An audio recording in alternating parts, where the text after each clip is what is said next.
Tak on lagi eh? Belum lagi baru start. Saya sabar ni dia kena block atau kena apa dia. Apa yang kena block? Tak tahu. Dia bila live je. Live pun tak boleh. Hari ni kita Betul Kak Aida dah bagi tahu saya Kak. Syukran. Maknanya tak boleh share dari sini ke macam mana? Oh boleh. Tapi banyak Facebook macam tu lah. Hari tu masa kat Mekah saya memang seminggu tak boleh langsung. Oh dah. Subhanallah.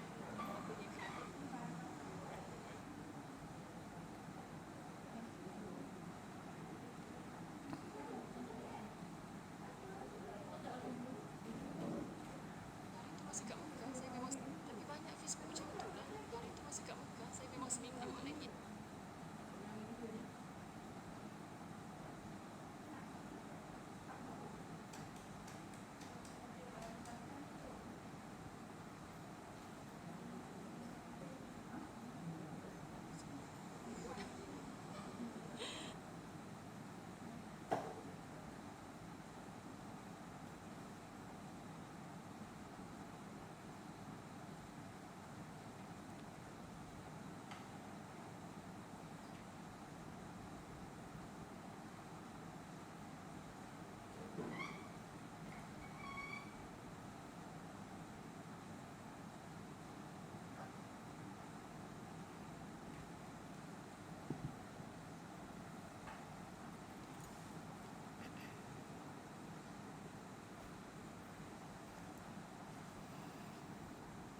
Semua dah okey, mic semua okey, alhamdulillah. Baik, alhamdulillah. Allahumma salli ala sayyidina Muhammad. Subhanallah. Angan-angan ke Firdausi, kita boleh buka muka surat 66.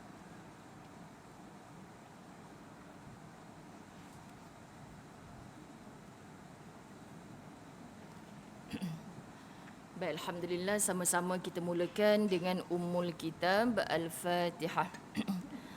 A'udzu billahi minasyaitonir rajim. Bismillahirrahmanirrahim. Alhamdulillahi rabbil alamin. Ar-Rahmanir Rahim. Maliki yaumiddin. إياك نعبد وإياك نستعين اهدنا الصراط المستقيم صراط الذين أنعمت عليهم غير المغضوب عليهم ولا الضالين آمين. Bismillahirrahmanirrahim. Alhamdulillahi rabbil alamin. Wassalatu wassalamu ala asyrafil anbiya'i wal mursalin wa ala alihi wa ashabihi ajma'in. Rabbi syrah li sadri wa yassir li amri wahlul 'uqdatam min lisani yafqahu qawli. Rabbi yassir wa la tu'assir ya karim. Rabbi zidni ilma warzuqni fahma. Assalamualaikum warahmatullahi wabarakatuh. Apa khabar semua? Alhamdulillah. Okey ke KO ni? Sebab duduk dalam waktu pukul 3 petang ni, Ustazah dekat ni. Kalau sebelum ni duduk atas pentas kan. Jadi kalau duduk kat bawah ni lagi ngantuk lagi, Ustazah nampak lah jawapannya. Okay, jadi alhamdulillah sahabat-sahabat kekanda bonda Muslimat Masjid Al-Mu'minun Subang, kita bertemu hanya sebulan sekali. Alhamdulillah Allah izinkan kali ini kita bertemu secara berdepan. Sebab bulan lepas kita memilih dalam talian kerana ada musibah yang di luar jangka ya masjid. Masya-Allah, subhanallah. Saya terkejut bila Kak Rozi hantar gambar tu. Okay, kemah yang kat depan tu lah yang naik ke atas bumbung. Kemah depan ni naik atas bumbung. Setelah hujan lebat ke setelah ribut ataupun angin kuat? Maknanya hujan lebat lah. Okay, subhanallah. Hujan tak lebat sangat? Angin. Allahu Akbar. Kan? Meremang sekarang bulu roma. Macam mana dia boleh duduk atas bumbung kemah tu? Kalau payung meniaga tu biasa lagi dah kita dengar kan sahabat-sahabat. Dekat rumah saya dulu mula-mula saya pindah, tangki orang dekat atas rumah tu boleh jatuh ke bawah. Itu lagi ajaib tu kan. Jadi maknanya jatuh ke bawah tengah-tengah jalan tu. Ini kemah duduk atas tanah, boleh naik atas bumbung. Subhanallah. Okay, jadi tidak ada yang mustahil di sisi Allah. Allah Maha berkehendak. Okay, kudrah iradahnya Allah Subhanahu Wa Taala. Sebenarnya apa sahaja benda ni tak sebesar mana kalau di tempat-tempat lain berlaku musibah, mudarat yang kita nampak tak sanggup kita nak tengok. Tapi bila berlaku di keliling dekat dengan persekitaran kawasan rumah kita ni, tak banyak sedikit datang rasa takut. Allah tu maha besar. Takut yang melahirkan takwa, kan sahabat-sahabat muslimat dirahmati Allah. Jadi sebenarnya tetap syukur, apa yang Allah tunjukkan kebesarannya tu adalah untuk kita berfikir. Jadi alhamdulillah bulan ni kita dapatlah berdepan. Bulan depan cuti pula dah sebab Ramadan, tak ada kuliah petang. Ibu-ibu sibuk nak masak untuk buka puasa pula, kan. Jadi macam itulah kita nampaknya macam masa berjalan begitu pantas. Dah bulan 3 nak masuk bulan 4, macam itulah. Semoga Allah kabulkan doa kita yang daripada Rejab tempoh hari kita berdoa. Minta Allah berkati usia kita pada Rejab, pada Sya'ban, dan minta Allah sampaikan usia kita pada Ramadan. Tinggal beberapa hari. Ibu-ibu dirahmati Allah, sangat terkesan di hati bila guru-guru kita yang dimuliakan Allah membawa bidang Al-Quran, membawa ilmu-ilmu Allah kepada kita, lebih muda usianya daripada kita, meninggal dalam keadaan sihat-sihat sahaja. Allahu Akbar. Okay? Jadi semua ini adalah satu pelajaran yang besar bahawa kita ni tinggal menunggu waktu sahaja. Semua kita pun akan ke situ. Dan sudah pasti guru-guru kita ni masuk je Rejab, dialah orang tukang mengingatkan. Doa diberkati usia kita pada Rejab, Sya'ban, moga-moga sampai usia kita pada Ramadan. Rupa-rupanya Allah tak sampaikan usia mereka pada Ramadan. Jadi apa sangka baik kita dengan Allah? Orang baik macam tu Allah jemput pulang awal sebab Ramadan dia yang lepas tu dah cukup penuh sempurna, insya-Allah memadamkan dosa-dosa dia. Dan hari ini Allah jemput kita insya-Allah untuk berRamadan. Mudah-mudahan kita nak buat yang terbaik lah. Jadi dah 2 tahun. Kalau orang Selangor ni subhanallah, tahun pertama PKP dulu kita memang just stay at home sungguh.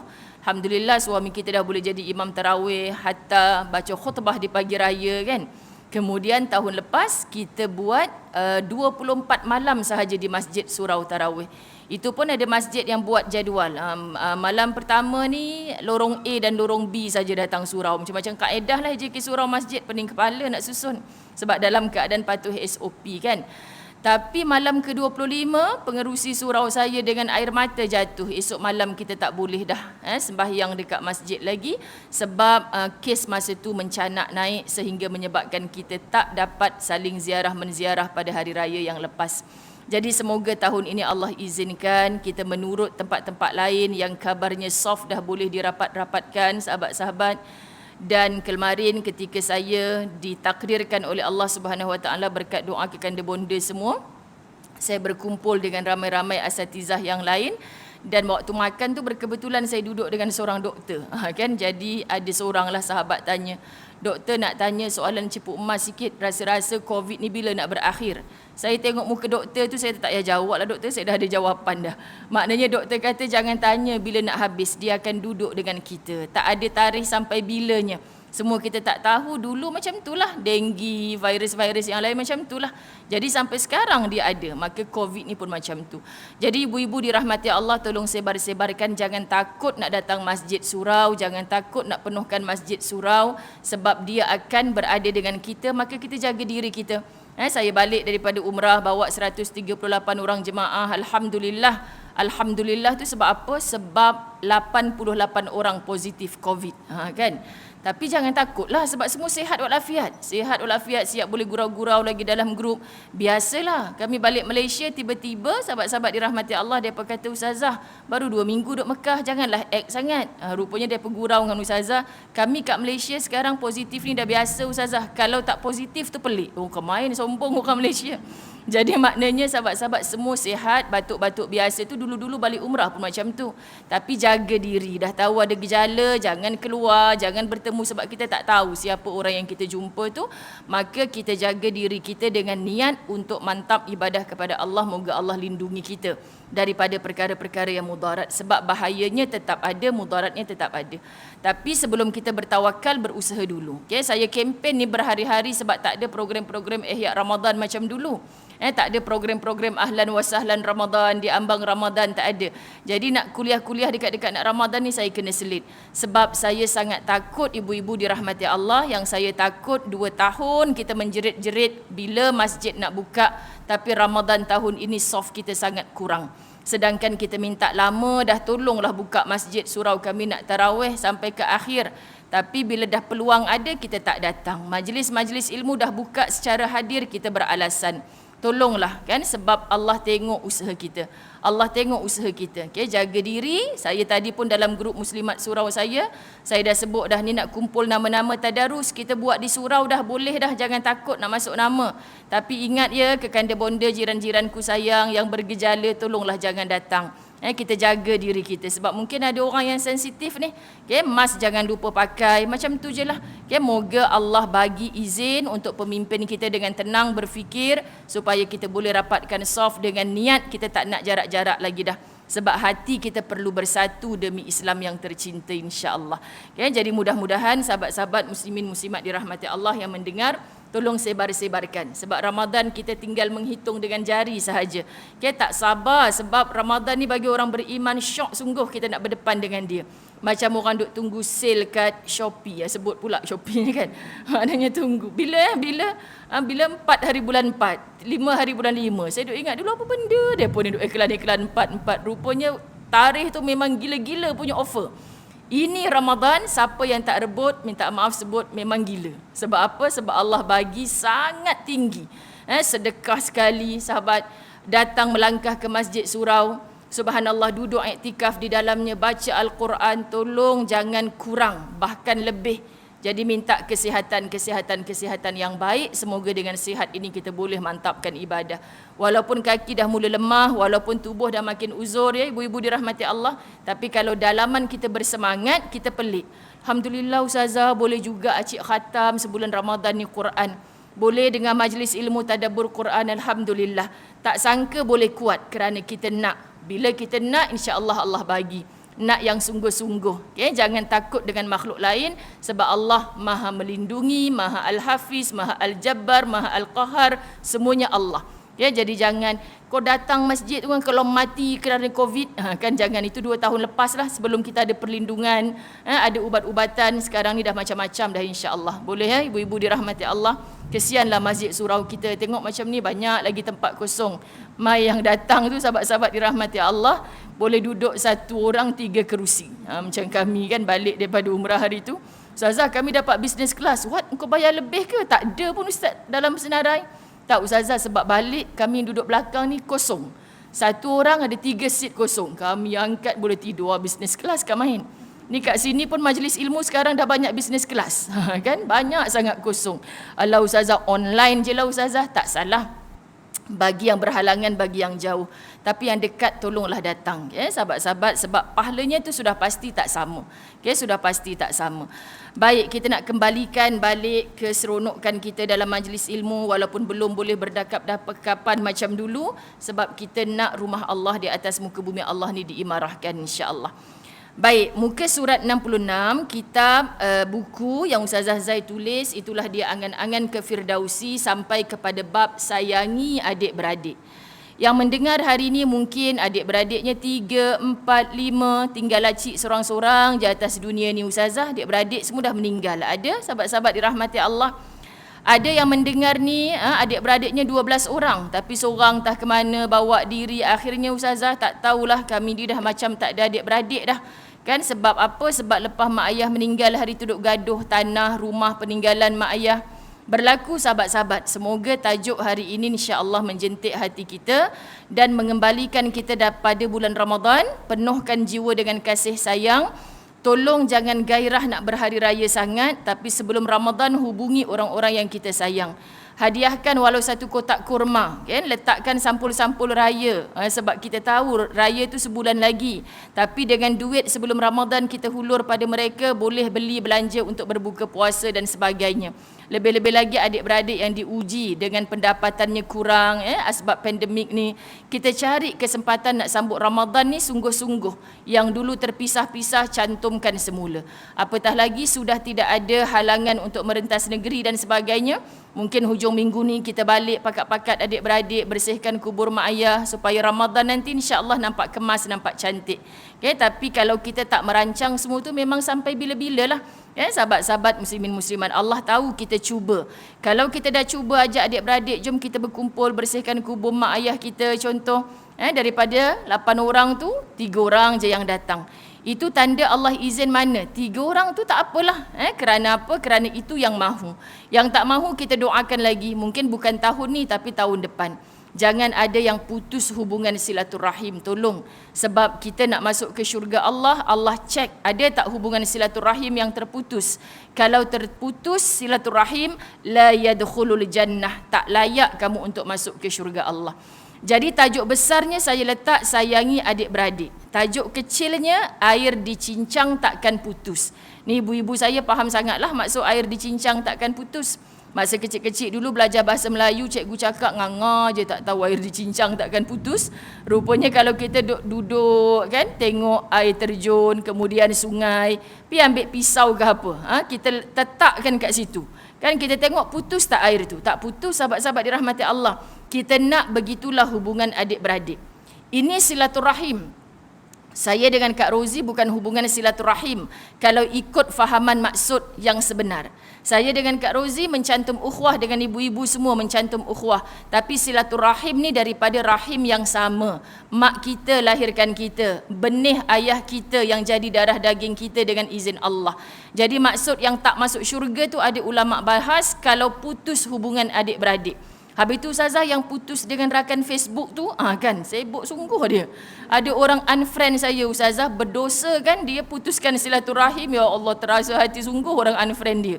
Dah awak dalam Facebook mencarut-carut, ngumpat-ngumpat orang unfriend lah awak. Lepas tu pandai-pandai pula dia putuskan silaturahim dengan saya. Saya nak tergelak juga kadang-kadang.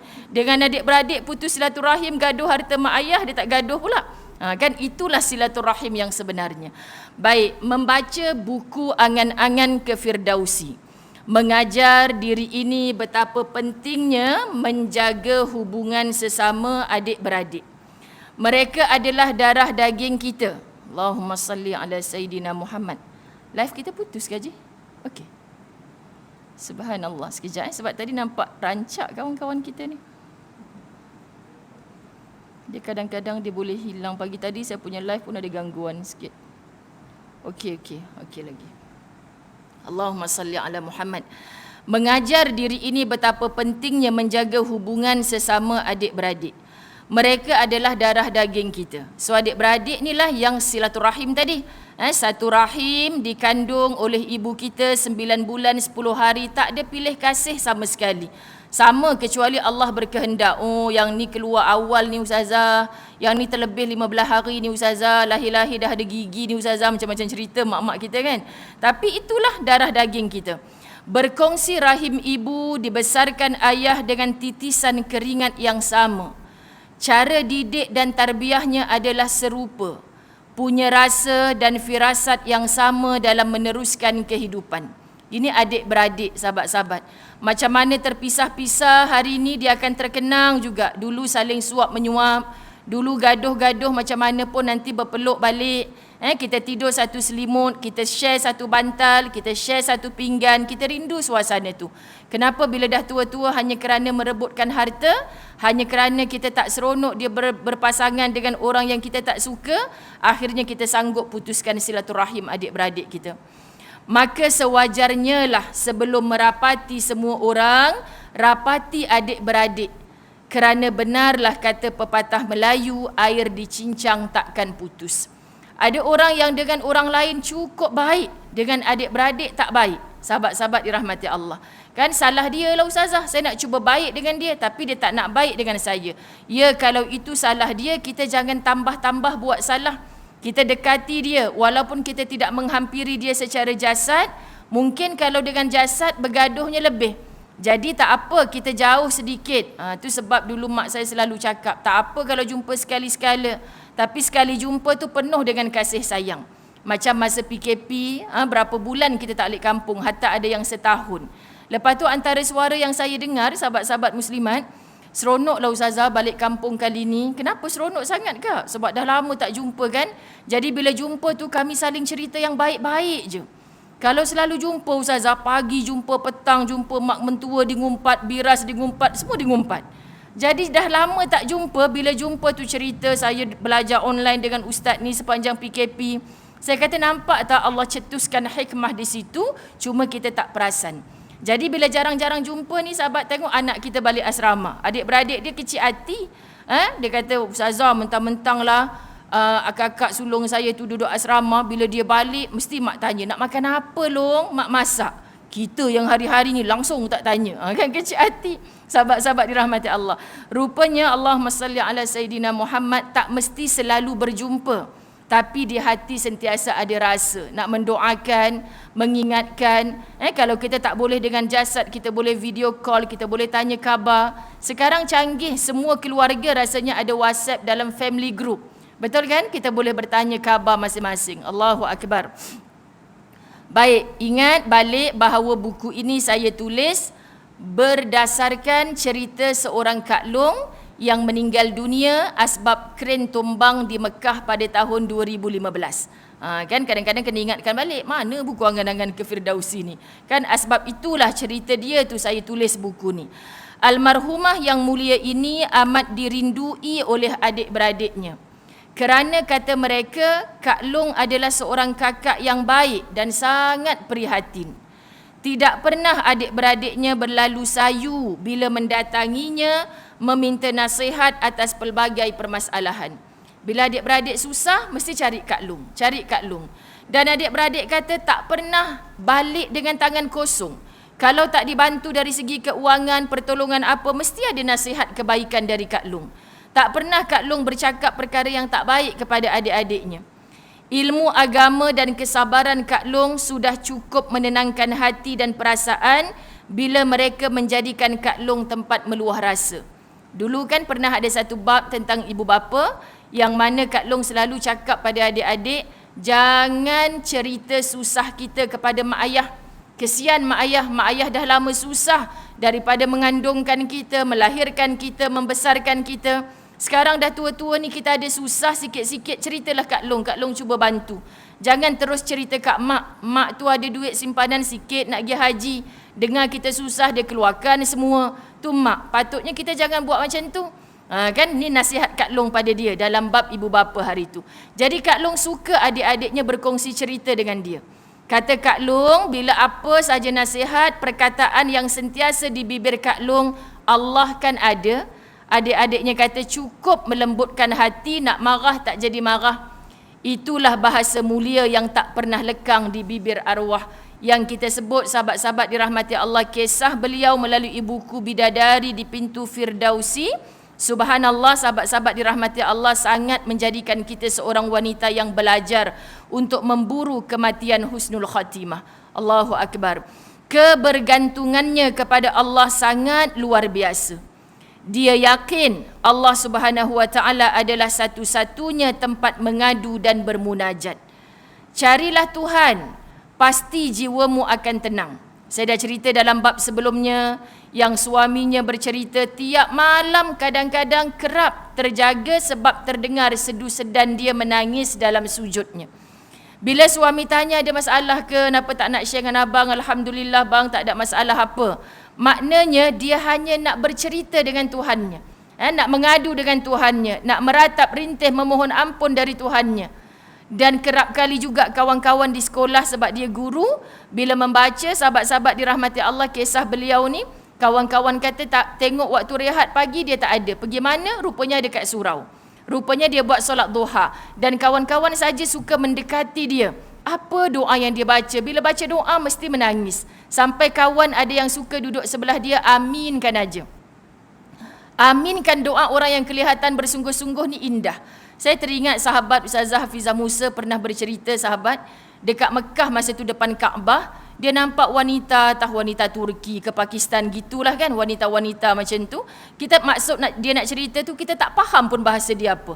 Tapi masa Kak Cik tengah lalu ni, Kak Cik nampak dia berdoa macam bersungguh-sungguh. Bersungguh-sungguh. Dia kata sampai tersentuh hati walau dia tak faham apa yang orang tua tu doa. Akhirnya dia kata Kak Cik duduk sebelah ni, Kak Cik cuba aminkan doa dia. Sahabat faham tak maksud?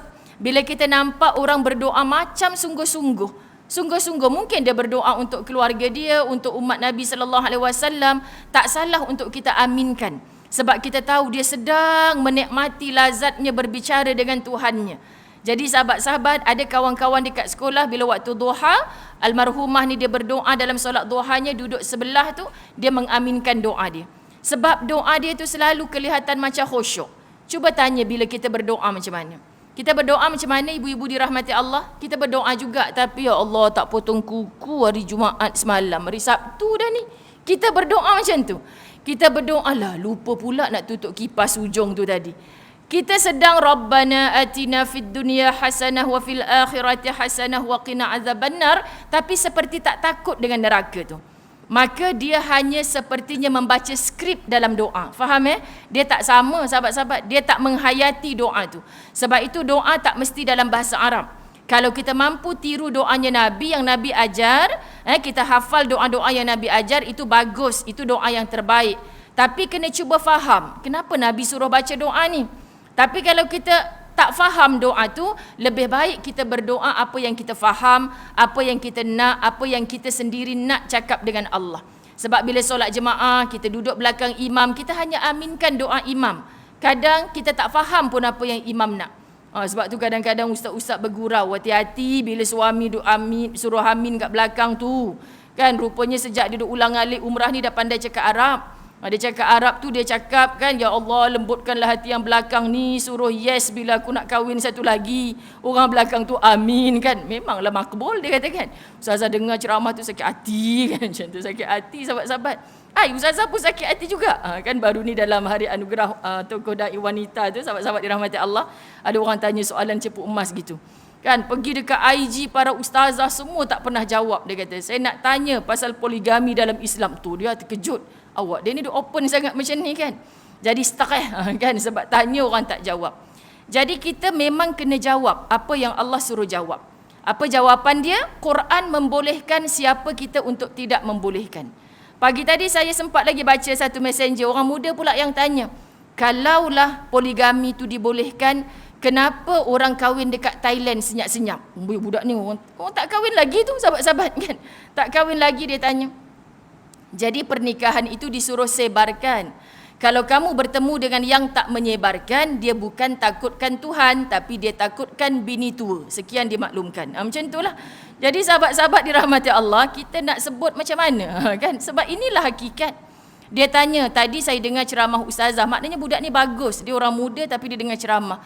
Saya dengar ceramah ustazah, tak kisahlah nak jadi artis tapi sentiasa merasa diri bertuhan. Kena hati-hati ustazah Zai bercakap. Takut dia salah faham. Jadi salah ke saya nak bermain alat muzik? Kan tak salah. Nak jadi apa pun tak salah. Tapi kenapa sahabat-sahabat dirahmati Allah, kita kena berjaga-jaga. Pekerjaan yang macam mana yang bercampur aduk maksiat yang Allah tak redha kepada kita.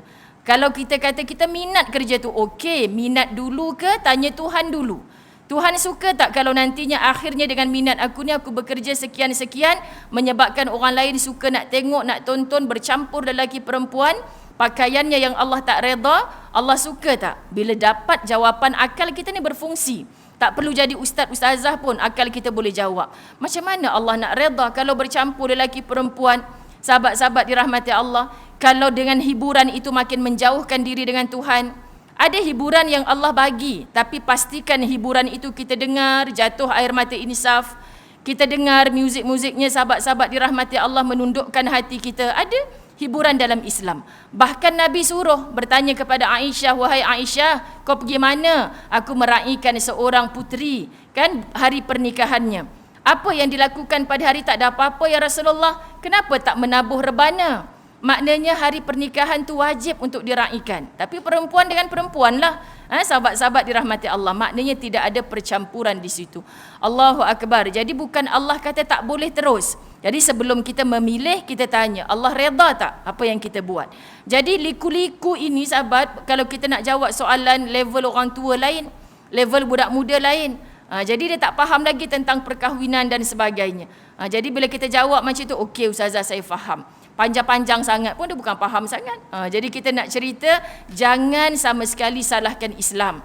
Yang salah adalah yang beragama Islam, mendakwa menganut agama Islam, tapi dia tak guna Islam sebagai cara hidup dia. Okay, sebab Islam suruh sebarkan perkahwinan supaya tak timbul fitnah. Tapi kenapa disorok-sorokkan? Okay, sahabat-sahabat dirahmati Allah. Baik, kita sambung lagi. Kebergantungannya kepada Allah sangat luar biasa.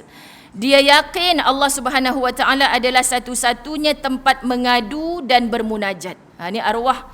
Carilah Tuhan, pasti jiwamu akan tenang. Berbicaralah seolah dia sedang ada di hadapanmu. Ada guru-guru tauhid kita marah kalau kita tulis bahasa macam ni. Berbicara dengan Tuhan seperti Tuhan itu berada di hadapanmu. Sebab Allah tak bertempat. Allah takkan duduk depan kita. Tapi orang yang menghalusi bahasa, sahabat-sahabat akan fikir, okey, faham dah maksud ni. Seolah-olah dia, yakni Allah sedang berada di hadapanmu. Sampai mati pun kita percaya Allah tidak akan mendatangi kita secara berdepan. Jangan pernah mencabar Allah. Aku nak buat solat hajat 40 rakaat. Ya Allah, kalau betul engkau wujud, engkau datangkanlah diri engkau depan aku. Takkan muncul sahabat-sahabat dirahmati Allah. Jangan buat dan jangan melawan, jangan kurang ajar dengan Allah. Itu bahasa mudah. Sebab Allah dah sebut dah, Allah tu takkan dilihat dengan mata kasar kita. Kita takkan bertemu dengan dia di atas dunia. Hadiah yang paling istimewa bagi orang beriman bukan nak merebut syurga Allah sangat, tapi orang beriman nak sangat melihat wajahnya Allah. Di mana kita nak melihat Allah, sahabat-sahabat, apabila telah disyurgakan oleh Allah. Jadi landasannya adalah syurga, baru kita boleh bertemu dengan Allah. Bukan kat dunia ni, selagi Allah tak tunjukkan mukanya, aku takkan beriman dengan Allah. Ini manusia yang kurang ajar dengan Tuhannya. Okay, minta maaf Ustazah sebut. Usah malu meluahkan segalanya kepada Tuhan, kerana dia lebih dekat dari urat lehermu sendiri. Sahabat-sahabat, apa urat leher ni? Kalau ditoreh boleh mati kita, sebab kat situ punca segala. Sebab itu kalau kita sembelih binatang, pastikan putus urat marih tu, baru betul-betul confirm yang binatang tu mati. Maknanya nyawa kita lah yang paling dekat dengan kita. Tapi sebenarnya Allah itu lebih dekat daripada urat lehermu sendiri. Tapi kita tak merasa kewujudannya. Kita tak rasa Allah dengar bicara hati kita. Kita tak rasa Allah itu melihat apa yang kita buat.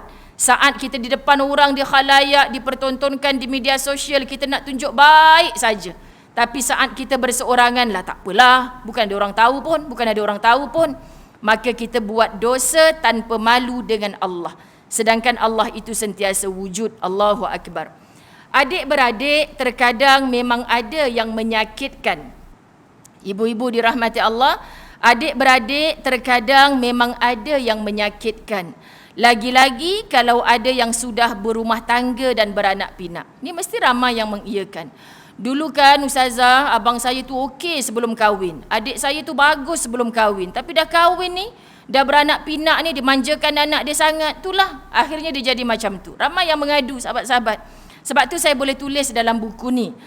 Terkadang adik-beradik kita memang sedia baik sangat dah dengan kita. Baik sahabat-sahabat, adik-beradik kita. Itu je lah, kita dua beradik kadang-kadang. Dia cari siapa lagi daripada kecil, dia cari kita lah. Tapi sejak kecil, adik-beradik kita duduk dengan kita, makan, baring, pakai bersama mereka. Kita sama-sama, umur dalam 6, 7, 8 tahun kot.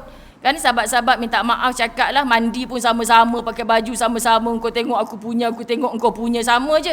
Tapi dah 18 tahun tak buat lagi tu. Kan maknanya kita teringat tu semua kan. Yalah engkau malu pula dengan aku. Sebab sahabat-sahabat kadang-kadang saya ingat lagi kan, bila kita sakit sebagainya, kita segan mak kita nak sentuh mana-mana tubuh. Subhanallah sahabat-sahabat, kadang mak sebut macam mana, halah tak payah malu, kamu kan tak sihat. Dulu masa kecil-kecil mak pegang-pegang ni, kita bilang, mak dulu masa kecil lain, sekarang dah besar lain mak. Macam tu sahabat-sahabat. Maknanya hubungan adik-beradik ni sangat dekat. Jadi bila kita nak jaga mak ayah kita sakit pun, kalau ada yang, ya aku geli lah, aku tak larat lah engkau lah ni. Dulu masa mak bela kita kecil-kecil, ada tak mak cakap macam tu? Tak ada sahabat-sahabat dirahmati Allah. Jadi kita saling mengingatkan, siapa yang basuh berak kencing kita dulu? Mak ayah kita. Jadi hari ni kalau ada adik-beradik yang tak nak basuh berak kencing mak ayah kita, sahabat-sahabat dirahmati Allah, tolong ingatkan siapa yang sentuh mereka dulu. Jadi adik-beradik ni nasihat dia sangat ampuh. Sebab dia akan menjentik jiwa. Datangilah adik-beradik kita, Kak Long, Kak Ngah, Abang Long, Abang Ngah, adik bongsu. Datangilah. Tolong sentuh hati-hati mereka. Kenapa tak datang jenguk mak? Kau ingat tak dulu macam mana mak bersusah payah? Buatkan bekal engkau nak balik asrama. Kau ingat tak? Sebut sahabat-sahabat. Ini bukan mengungkit. Biar dia ingat. Kadang-kadang adik bongsu kita tak ingat sangat. Sebab apa? Sebab adik bongsu kita tu lahir ketika mak ayah kita dah mula senang. Betul kan ibu-ibu dirahmati Allah? Tapi yang Kak Long, Abang Ngah ni tengok susah payahnya macam mana. Subhanallah sahabat-sahabat. Tapi bila dah masing-masing berkeluarga jadi lain pula. Ini biasa. Okey, biasa ibu-ibu. Saya lah tu Ustazah, 4 beradik tinggal seorang je, gaduh dengan ipar hari tu Ustazah. Ni sebab gaduh dengan anak buah saya sendiri Ustazah. Ini biasa. Maksud biasa sebab terkadang kakak kita dengar sangat nasihat abang ipar kita. Nasihat yang baik kerana Allah tak apa. Tapi kalau abang dia kata kan, abang tak suka kalau awak baik sangat dengan mak awak. Kan pelik dah suami macam ni. Abang tak suka kalau awak asyik nak tolong je anak buah awak tu. Kenapa? Lah bang, daripada kita sedekah kat orang lain, anak buah saya ni tengah susah ni. Dapat sambung belajar ni tapi tak ada tiket nak terbang pergi Mesir ni. Kan lebih baik saya sponsor dia daripada kita infak ke lain. Kita kena berhujah sahabat-sahabat dirahmati Allah. Sebab pertolongan kita tu tak salah. Ni bukan nak melawan abang ni. Tapi sahabat, kalau kita jadi macam hidung dicucuk lembu, salah. Macam lembu dicucuk hidung. Kan? Jadi kalau yang sedar tu maknanya dia tak tidur lah. Macam apa saya kata tadi? Hidung dicucuk lembu. Macam mana hidung dicucuk lembu? Subhanallah. Dengar sangat nasihat abang ipar kita yang tak sesuai diamal dengan budaya dalam rumah kita. Kadang-kadang dulu-dulu mak kita dah pesan dah, kerja jauh macam mana sebulan sekali wajib balik jenguk mak ayah. Tapi bila dah kahwin, suami dia kata cukup setahun sekali sudahlah balik kampung tu. Padahal nak balik kampung mak dia, mak suami dia, sahabat-sahabat dirahmati Allah, lalu kat simpang rumah nak balik rumah mak kita. Bang tak menginap tak apa, saya nak singgah nak hantar buah apple 3 biji ni je. Kan lalu depan rumah mak, tinggal nak masuk simpang sikit je. Kan abang kata setahun sekali raya je balik rumah mak awak.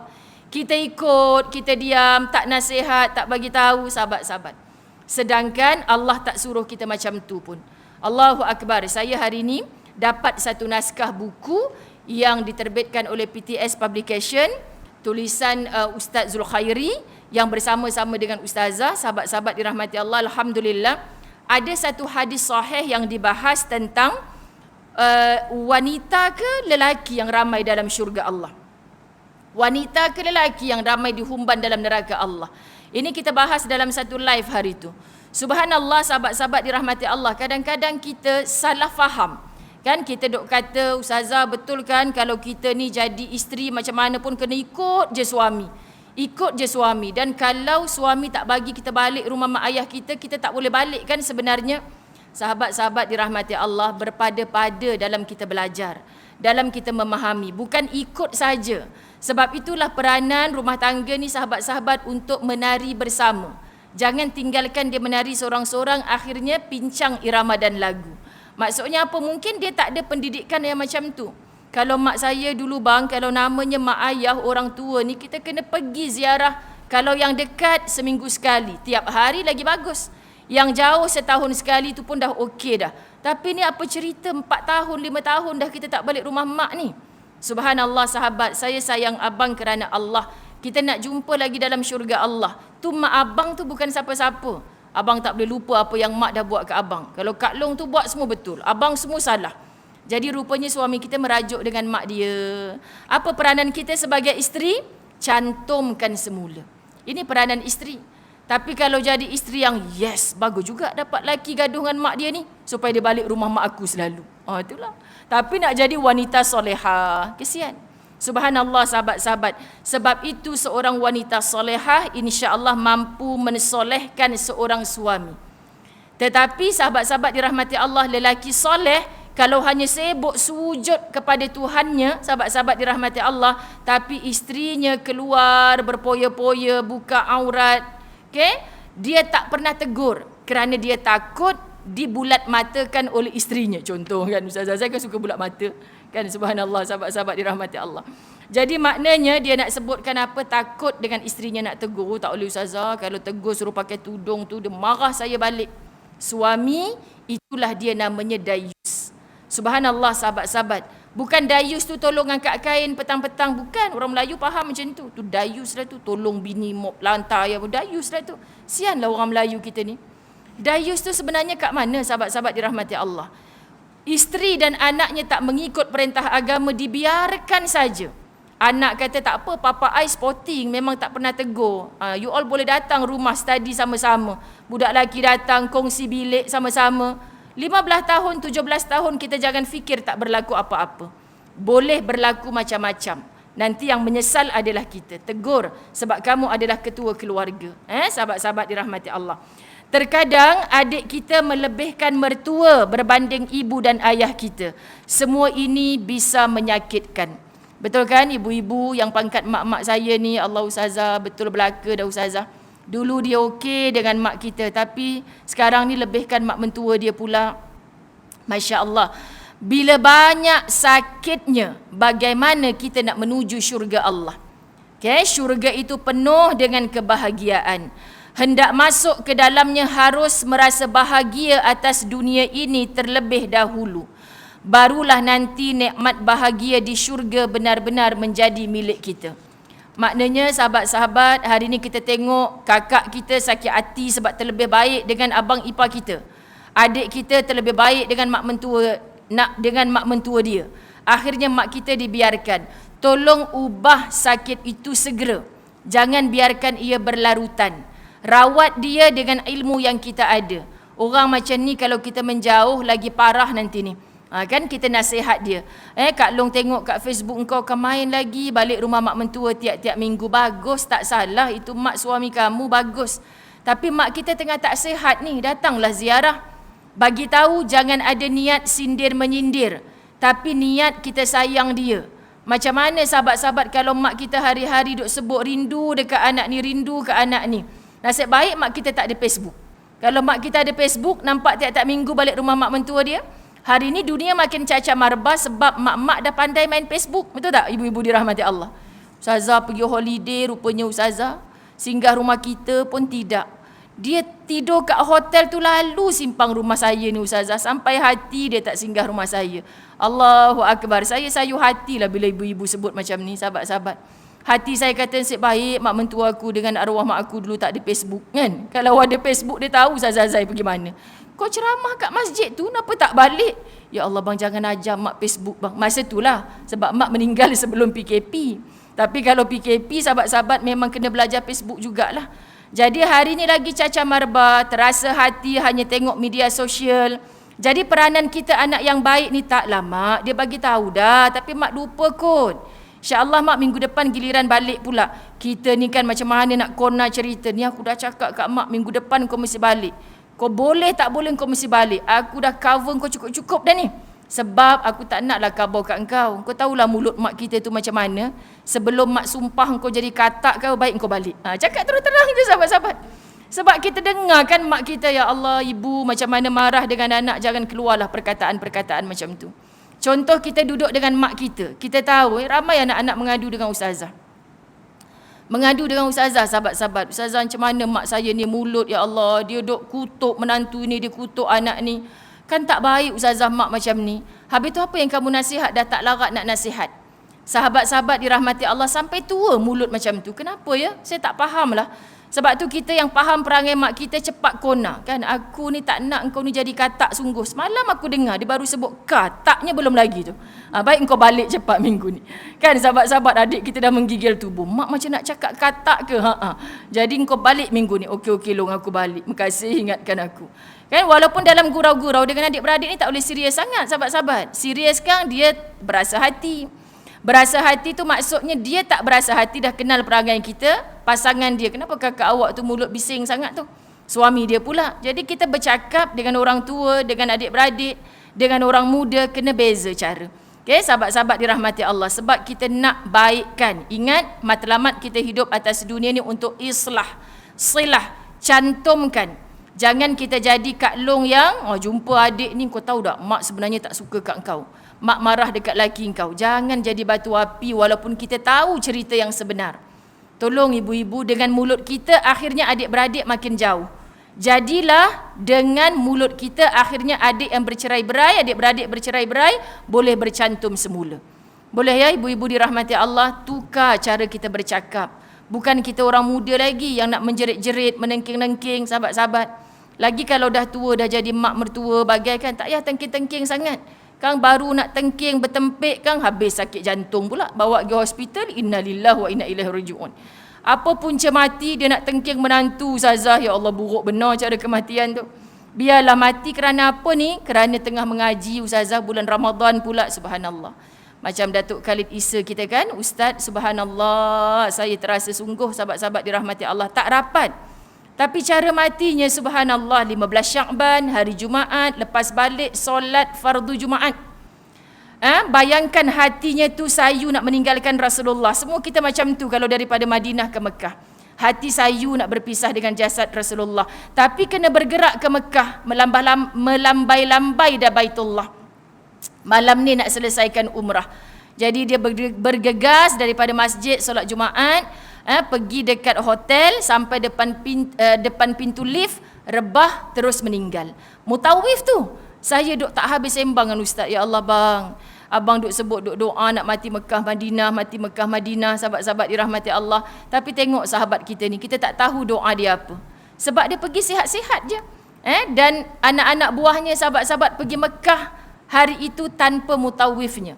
Jadi maknanya bagi kami orang-orang yang terlibat dengan ibadah umrah ni sangat terkesan, mulianya. Tapi sahabat-sahabat itulah manusia macam-macam. Oh, tak dikebumikan di perkuburan Baqi' ya ustazah. Kesianlah orang-orang ni faham. Pergi Madinah tak dapat masuk Raudah, rasa macam tak mabrur dah umrah. Kalau mati kat Madinah, ingat kubur dekat Baqi', rupanya bukan kat Baqi'. Sekarang orang jemaah umrah yang meninggal di Madinah tak akan masuk ke perkuburan Baqi'. 2 tahun dah, 2 tahun, setahun gitulah sahabat-sahabat dirahmati Allah tak dikebumikan di perkuburan Baqi'. Jadi kita serah pada Allah lah. Janganlah mati kat Madinah sahaja tapi tak duduk bersama tubuh sahabat. Entah mati dia macam-macam cerita. Saya kesian orang-orang macam ni. Sebab dah lama sangat kita belajar mati dekat perkuburan Baqi' dimuliakan, akan bangkit dengan Rasulullah. Nabi sebut Madinah. Semoga mulia jasad dia. Kita ni tak tahu lagi mati kita macam mana. Tak payahlah bercakap-cakap sesuatu yang kita tak tahu. Sahabat-sahabat dirahmati Allah, syukuri apa yang kita tak dapat, dia dapat. Dan kita berdoa, ampunkan dosa-dosanya ya Allah, muliakan dia wahai Allah.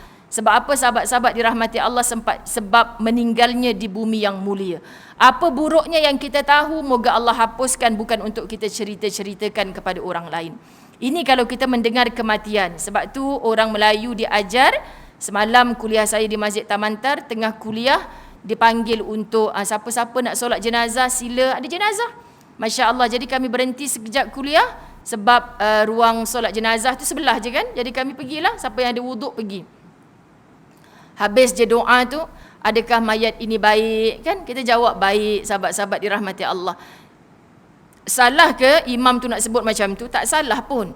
Kalaupun hati kita tak baik sebab aku tahu dia jiran aku, mati lagi bagus kan contoh. Tapi kita disuruh sebut baik. Siapa yang suruh sebut baik ni sahabat-sahabat dirahmati Allah? Supaya kita menjadi saksi bahawa si mati yang sedang diusung tu dia sedang menjerit. Janganlah laju sangat, aku takut nak masuk ke lubang-lubang neraka tu. Kalau kita dengar, kita lepas keranda tu sahabat-sahabat. Tapi hakikatnya memang dia menjerit. Tapi kalau si mati tu orang baik, lajulah, aku tak sabar, yang sedang menunggu aku tu adalah taman-taman syurga. So bila kita baca kitab-kitab macam ni, ya Allah, aku ni nanti bila diusung, apa jeritan aku sebenarnya ya Allah. Kan semua itu tergantung dengan amal soleh kita. Dengan adik-beradik kita tak baik, siapa lagi yang nak mendekati jenazah kita menjadi saksi bahawa kita adalah orang baik, sahabat-sahabat? Takut adik-beradik kita, lega Kak Long tu mampu dah.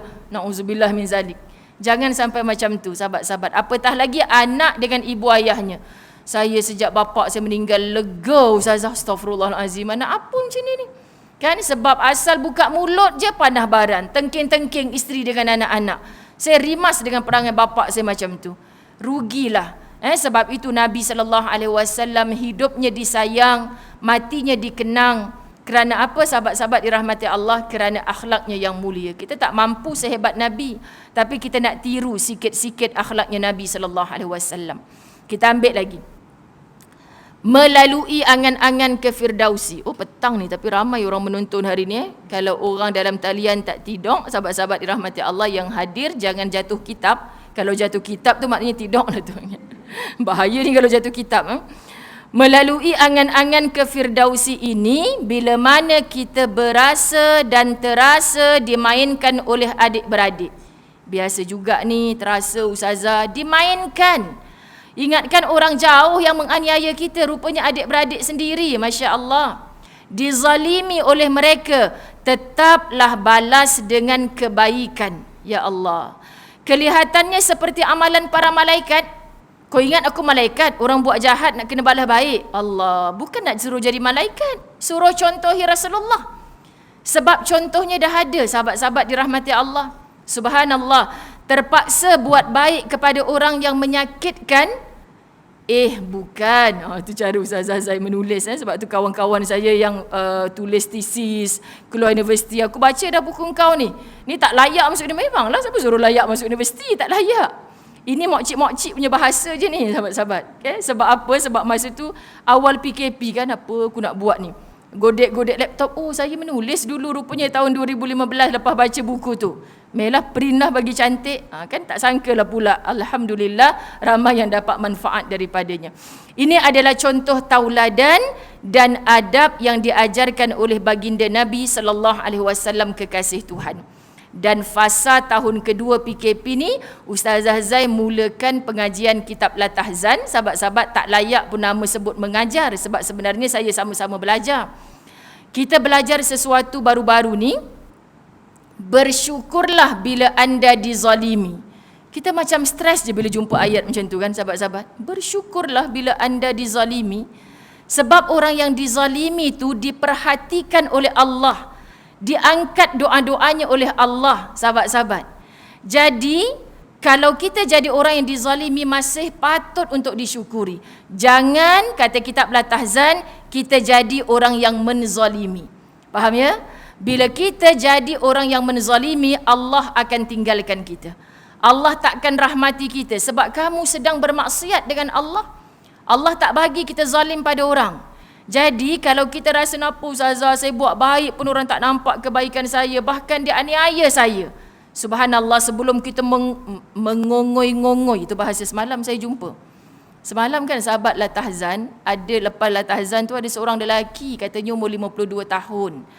Saya tak pernah jumpa ustazah apa ni, Mumayamah ke apa entah nama kan. Saya dengar je ustaz kuatkan voice suara kan. Yang ada orang nak cakap dengan awak ni, tapi saya tengah siap-siap nak pergi mengajar. Mula-mula dia telefon Izzati. Macam mana saya nak cakap dengan ustazah? Lepas tu selalunya ustazah bagi nombor telefon ustaz, sebab dah pesan dia orang lelaki ni bagi nombor telefon ustaz. Apa-apa cakap dengan ustaz senang. Dia cakap dengan ustaz, ustazah apa ke? Tapi dia bahasa diri dia Ustazah Zai. Tu isteri ustaz ke? Ya. 52 tahun dah saya hidup, saya dengar ceramah agama, saya tak pernah menangis mengongoi-ngongoi. Ustaz tu orang Kedah, dia tak faham mengongoi-ngongoi tu apa, sahabat-sahabat dirahmati Allah. Apa tu nangis dah tu, maknanya air hidung semua keluar cakap. Kan sahabat-sahabat. Maknanya nak cerita bukan kerja kita. Kalau Allah buka hati sekejap je, sahabat-sahabat dirahmati Allah. Kerana apa kita nak sebut, kalau Allah pandang kita, biar semua orang tinggalkan kita tak mengapa lagi. Siapa yang Allah pandang? Orang yang dianiaya. Doanya mudah diangkat oleh Allah. Tapi jangan jadi orang yang menganiaya. Jangan jadi orang yang menzalimi. Sebab Allah pesan pada Nabi. Sebab tu Nabi tu akhlaknya, orang buat jahat kat dia, dia tetap buat baik. Ya Allah, kita tak mampu tiru sahabat-sahabat. Tapi bila kita makin ada ilmu, kita boleh senyum orang buat jahat kat kita. Subhanallah.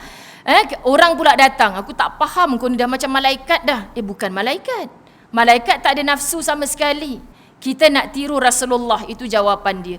Semoga kita mati dalam keadaan begitu. Jadi saya kata terima kasih kitab Latahzan bagi faham, mengajar kita bila orang zalim pada kita masih mampu tersenyum. Sebab tersenyum ini lambang orang yang bersyukur. Tapi kalau kamu yang menganiaya orang, sahabat-sahabat, janganlah kamu nak gelak ketawa atas dunia. Sebab Allah sudah mula menjauh daripada kamu.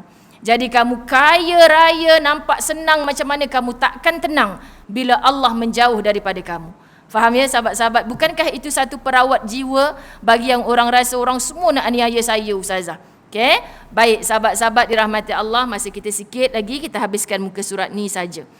Berapa banyak kali Nabi disakiti, tapi Nabi tetap memberi kemaafan. Allahu Akbar. Sahabat-sahabatnya ingin saja membunuh orang-orang yang melampau-lampau dalam menyakiti Nabi. Hatta ketika peristiwa di Taif, sahabat-sahabat, malaikat datang kepada Nabi SAW, ingin aku ubah ke gunung-gunung di bumi Taif ini menjadi kerikil-kerikil yang kecil untuk dibalingkan kepada orang-orang yang memusuhi Nabi. Tapi Nabi jawab, sahabat-sahabat mengangkat tangan kepada Tuhannya. Mereka tidak tahu, mereka ni jahil. Kalau mereka tahu, mereka tak buat macam ni. Boleh tak ibu-ibu dirahmati Allah, kita pinjam kata-kata ini? Kenapa orang buat jahat kat kita? Sebab dia tak tahu orang zalim pada orang tu Allah tak suka, Allah marah pada dia. Biar orang zalim pada kita, jangan kita zalim pada orang.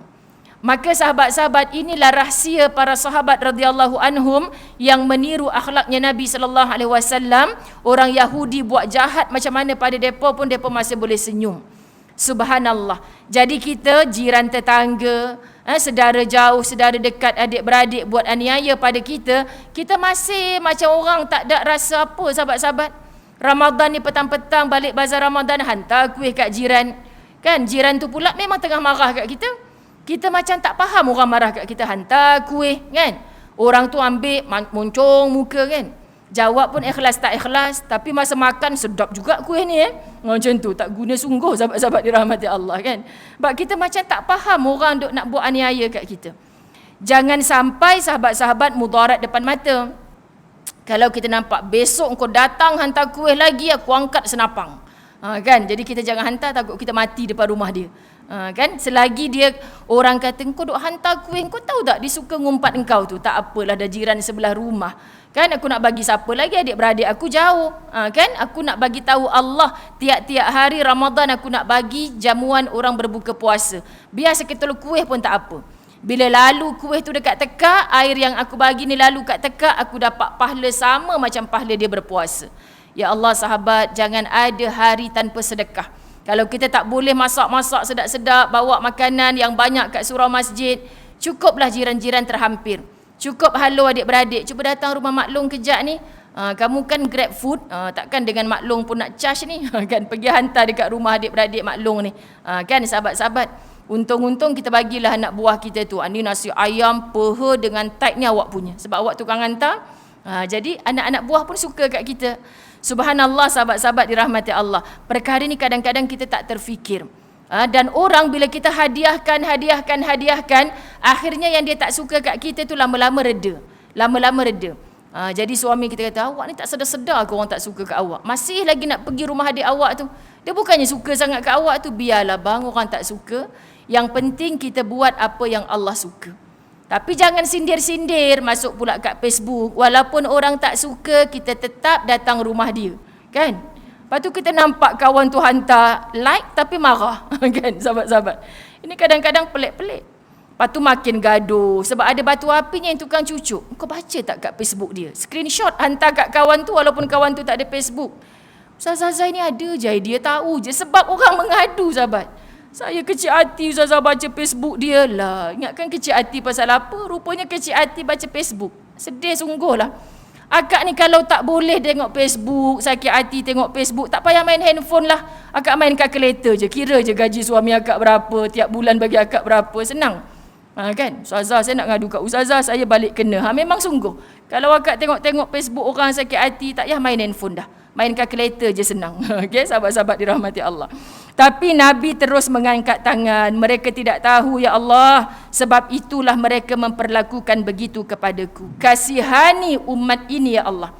Nabi bukan berdoa untuk dirinya sendiri, untuk keluarganya, tapi Nabi mesti berdoa untuk umatnya. So sahabat-sahabat, selain kita doakan Kak Long yang kita sayang, adik bongsu yang kita sayang, jangan lupa doakan abang ngah yang kita tak berapa sayang, yang suka buat hal dengan kita. Faham maksud saya? Kan? Sebab walaupun kita ada konflik dengan dia, doa kita mungkin berbeza. Ya Allah, tolonglah lembut hati abang ngah ya Allah. Raya ni aku nak jumpa, jangan sampai aku atau dia mati dulu ya Allah. Tak sempat, minta maaf nanti ya Allah. Raya ni macam mana susah, aku berazam nak balik kampung. Lepas tu janganlah PM Kak Long. Kak Long, kau rasa abang ngah balik tak raya kedua? Kan? Kak Ngah rasa dia balik. Kenapa? Kan? Kalau dia ada, aku tak nak balik. Jangan macam tu sahabat-sahabat. Patutnya kita create satu keadaan yang kita mesti bertembung di rumah mak. Kerana apa sahabat-sahabat dirahmati Allah? Sebab kita nak stop dah. Putus-putus silaturahim adik-adik ni kita nak stop dah. Memang mula-mula nak minta maaf tu sangat berat. Sebab apa? Setan yang menjadikan ia berat. Syaitan cukup tak suka orang cantum silaturahim. Paling syaitan berjoget, berguling seronok sahabat-sahabat dirahmati Allah, orang yang putus silaturahim. Adik-beradik bercakaran, bergaduh, tak bertegur siapa. Ini makanan yang paling lazat bagi syaitan. Kalau kita tak nak syaitan dekat dengan kita, sahabat-sahabat dirahmati Allah, tolong jangan putuskan silaturahim. Kenapa syaitan suka sangat orang putus-putus silaturahim? Sebab syaitan tu ada ilmu. Apa ilmunya syaitan? Dia tahu katanya Allah, orang yang putus silaturahim tak layak masuk syurga. Yes, akan jadi geng aku dalam neraka, kata syaitan. Faham tak ibu-ibu dirahmati Allah? Jadi tolong jangan ada yang putus silaturahim. Cantumkan. Sayangi adik-beradik, sebab macam mana kita marah, air dicincang takkan putus. Semoga bermula dengan kita, khususnya yang hadir, secara berdepan ataupun dalam talian. Ramai yang gelak orang suruh main kalkulator, jangan main handphone. Okey, sahabat-sahabat dirahmati Allah, kita tutup dengan doa insya-Allah. Allahumma salli ala sayyidina Muhammad. Allahumma salli ala sayyidina Muhammad. Allahumma salli ala sayyidina Muhammad. Ya Allah, ya Tuhan kami, majlis ilmu yang kami raikan pada petang ini, ya Allah, dijanjikan oleh Nabi-Mu Muhammad sallallahu alaihi wasallam, dipayungi kami akan rahmat-Mu, diundang para malaikat untuk bersama-sama dengan kami, wahai Allah. Maka kabulkan doa-doa kami, ya Allah. Sampaikan usia kami pada Ramadan, ya Allah. Beri kesihatan yang baik kepada kami untuk menghidupkan Ramadan itu dengan solat dan qiyam pada malam hari. Kami pohon, ya Allah, ringankan lisan kami, hati-hati kami untuk sentiasa dekat mengulang-ulang kalamullah itu, ya Allah. Kami pohon kepadamu, ya Allah, beri kesempatan kepada kami untuk bertadabbur akan ayat-ayat-Mu pada bulan Al-Quran itu diturunkan. Itulah bulan Ramadan yang Engkau muliakan, ya Allah. Kami pohon kepadamu, ya Allah, cantum eratkan akan hati-hati kami, berkasih sayang semata-mata mengharapkan keredaan-Mu, ya Allah. Buanglah benci, segala sifat-sifat mazmumah di dalam hati kami, ya Allah. Kerana benci itu menghalang kami untuk menghuni syurga-Mu, ya Allah. Kami pohon kepadamu, lembutkan hati adik-beradik kami, sahabat handai, jiran tetangga kami, ya Allah, untuk saling bersatu berkasih sayang atas nama kalimah la ilaha illallah Muhammadur Rasulullah. Kami pohon kepadamu, wahai Allah, menjelang Ramadan ini, ya Allah, Engkau ampunkan segala dosa ibu kami, ayah-ayah kami yang telah kembali ke rahmatullah. Siapa sahaja yang telah Engkau matikan terlebih dahulu daripada kami, ya Allah, sesungguhnya kami ini pasti akan menyusul mereka, ya Allah. Maka himpunkan kami satu hari nanti di kampung akhirat, di dalam tempat yang bernama syurga, ya Allah. Kami pohon kepadamu, wahai Allah, hapuskan segala dosa dan kesalahan kami, kabulkan segala doa dan permintaan kami. Kami pohon kepadamu, ya Allah, beri kebaikan kepada kami di dunia dan di akhirat kelak. Jauhkan kami dari azab neraka-Mu yang menyala-nyala, ya Allah. Wa sallallahu ala sayyidina Muhammad walhamdulillahi rabbil alamin. Ampun maaf zahir batin. Terima kasih banyak. Wabillahi taufik wal hidayah. Assalamualaikum warahmatullahi wabarakatuh.